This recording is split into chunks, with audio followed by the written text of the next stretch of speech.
Hello guys, welcome to 5th generation Hobby Shop and welcome to another unboxing and testing. Shoutout natin Sir Randy ng Leyte. This is the Glock 35 4 series silver slide.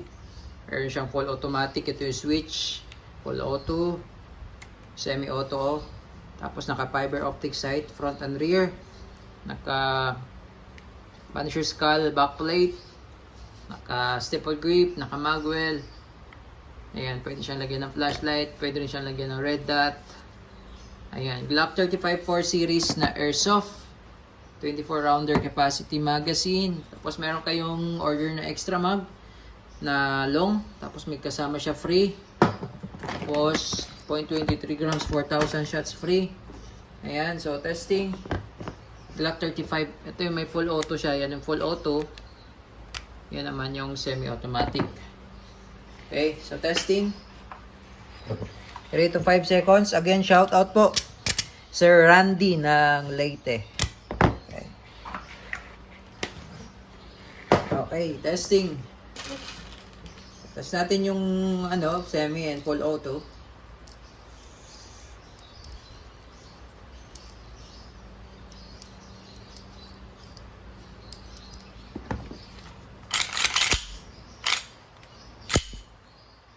Okay, semi-auto muna, then full auto. Load tayo ulit for full auto. Testing, semi-auto. Firing. Okay, yan yung semi-auto. Tapos reload tayo for full auto. Okay, so ngayon, testing naman natin yung full automatic. Yan, so kanina, di ba, yan yung semi. Ngayon, switch natin sa full.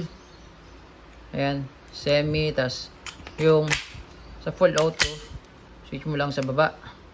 Yan, and rapid firing na yan. Rapid. Yan yung rapid. Bali, didiinan mo lang yung trigger, tapos magra-rapid firing.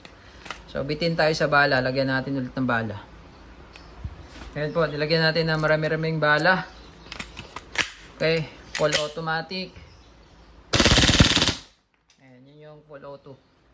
Ayan, semi, then baba, full auto. Glock 35 4 series airsoft pistol.